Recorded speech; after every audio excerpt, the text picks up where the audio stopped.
ईश्वर पर हमेशा ऐसे विश्वास करना चाहिए जैसे एक पिता अपने बच्चे को जब हवा में उछालता है तो वो रोता नहीं, जोर जोर से हंसता है, क्योंकि उसे पूरा भरोसा होता है कि पिता उसे गिरने नहीं देंगे। जिस दिन आप ऐसा भरोसा कर लेंगे उस दिन ईश्वर आपको भी कभी गिरने नहीं देंगे। हरे कृष्ण दोस्तों, मैं हूं अनुज शर्मा। आज जो अनुभव आपको बताने जा रहा हूं, यह अनुभव है दिल्ली की रहने वाली मंजू सैनी का। जब वो छोटी थी, 8वीं क्लास में पढ़ती थी, तो वो बताती हैं कि उनके घर के पास एक मंदिर था। मंदिर में भागवत कथा थी, तो मम्मी के साथ वो भागवत कथा सुनने चली गई। उनको बड़ा आनंद आया, उनको एक अलग दुनिया महसूस हुई। जब घर आई तो शाम को पापा आए। पापा ने पूछा कि बेटा सारा दिन क्या किया? तो मंजू ने बताया कि पापा आज मम्मी के साथ भागवत कथा सुनने गई।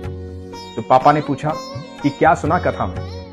तो मंजू बताती है कि मैंने पूरी कथा पापा को सुना दी। मैं खुद हैरान थी कि मुझे इतनी बड़ी कथा याद कैसे है। शायद मैं नहीं बोल रही थी, मेरे भीतर कोई बोल रहा था।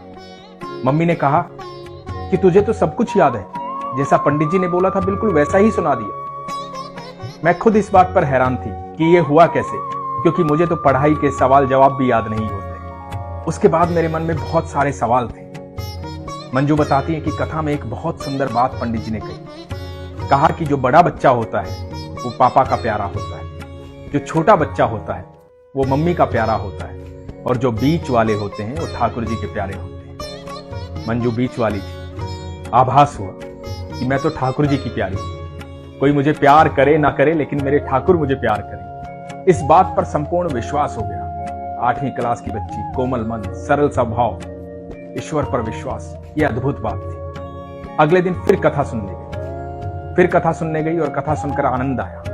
कथा सुनकर के बहुत सारे सवाल जो हैं वो दिमाग में कौंध गए। लगा कि ये कैसे होता है, ये कैसे होता है। बेचैन हो गई। घर आई, बहुत सारे सवालों के जवाब ढूंढ रही थी। सवालों के जवाब नहीं थे, क्योंकि छोटी बच्ची थी। सारी रात नींद नहीं आई। अगले दिन सुबह उठी, स्कूल जाने से पहले मंदिर गई। पंडित जी के पास जाकर बैठी। बोली, पंडित जी मुझे आपसे पूछना है कुछ। पंडित जी बोले, हाँ बेटा पूछो। बोली, पंडित जी मुझे एक बात बताओ, लोग जन्म लेते हैं फिर मर जाते हैं, तो भगवान ने ये दुनिया बनाई क्यों? जब मारना ही था तो पैदा किया क्यों? इतनी बड़ी दुनिया बनाने का कारण क्या था? क्यों बनाया भगवान ने हम सबको? पंडित जी मुस्कुराए। छोटी बच्ची का सवाल गंभीर था। तो पंडित जी ने कहा कि बेटा शाम को जब कथा सुनने आओगी तो कथा में इसका जवाब देंगे। वो स्कूल चली गई। शाम को जब घर आई, घर आने के बाद जब कथा में जाने का समय था तो मम्मी ने ले जाने से मना कर दिया, क्योंकि अगले दिन उसका एग्जाम था। तो मंजू बताती है कि मम्मी कथा सुनने चली गई, घर में कोई भी नहीं था।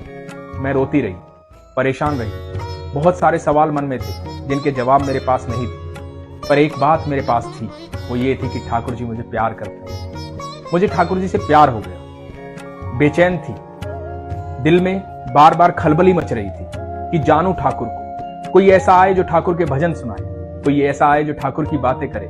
घर से भाग जाऊं, कहीं मंदिर में जाकर बैठ जाऊं, कहीं ऐसी जगह चली जाऊं जहां सिर्फ ठाकुर की बातें होती। सब बताएं कि मेरे कृष्ण कैसे हैं, कैसा उनका बचपन था, कैसे आए कृष्ण, कैसे रहे कृष्ण, कैसे दिखते हैं। बस यही जानना चाहती थी। ये सोचते सोचते रात हो गई। मंजू बताती है कि रात को जाकर के छत पर खुले आसमान के नीचे वो चारपाई पर लेट गई और माथे पर हाथ रख लिया और सोचने लगी ठाकुर जी के बारे में, कि ठाकुर जी कैसे दिखते होंगे। बहुत सारे सवाल हैं जिनके जवाब उसे खोजने थे। मन खोजी था, बच्ची सिर्फ 8 साल की। मंजू बताते हैं कि अचानक से ऐसी अनुभूति हुई कि मेरे पीछे कोई खड़ा हुआ है, कोई झुक करके मुझे देख रहा है।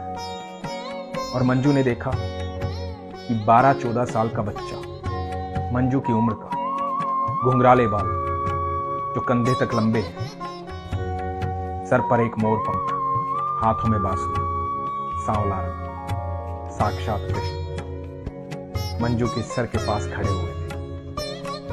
मंजू घबरा गई, एकदम माथे से हाथ हटाया, पीछे मुड़कर देखा, वहां पर कोई भी नहीं था। छत पर इधर उधर भागी, कहीं कोई नहीं था। भागकर नीचे गई, गली में गई, मोहल्ले में गई, इधर उधर देखा, सब जगह खोजा, लेकिन कहीं कोई नहीं था। मंजू बताती है कि इस बात को 25 साल बीत गए। आज भी 25 सालों से मुझे कृष्ण वैसे ही दिखाई देते हैं। मैं जब भी आंखें बंद करती हूं तो 12-14 साल के कृष्ण मेरे हम उम्र, मोर पंखधारी, घुंघराले बालों वाले, सांवले, मोटी मोटी आंखों वाले मेरे पीछे खड़े हुए थे। मुझे आज भी वही दिखाई देते हैं। जब चाहती हूं अपने कृष्ण को देख लेती हूं। मंजू ये जान गई थी कि इस दुनिया में कोई प्यार करे ना करे, कोई बात करे ना करे, कृष्ण जो है वो उससे बेहद प्यार करते हैं। कृष्ण जो है उनके साथ रहते हैं। कृष्ण जो है उनकी सारी बातें सुनते हैं। बच्चे का मन बड़ा सरल होता है, सहज होता है, कोई छल कपट नहीं होता है उसमें। और जिसका मन भी बच्चे जैसा होता है, सरल होता है, सहज होता है, जो विश्वास करता है, भरोसा करता है, ईश्वर उसके पास ऐसे ही चले आते हैं, उससे आकर मिलते हैं, उससे बातें करते हैं।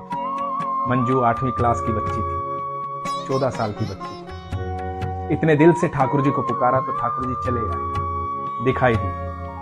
पल भर के लिए आए लेकिन जीवन भर के लिए अपना दृश्य उसकी आंखों में छोड़ दे। जीवन भर के लिए अपनी अनुभूति मंजू के पास छोड़ दे। मंजू अपने जीवन में बहुत खुश है।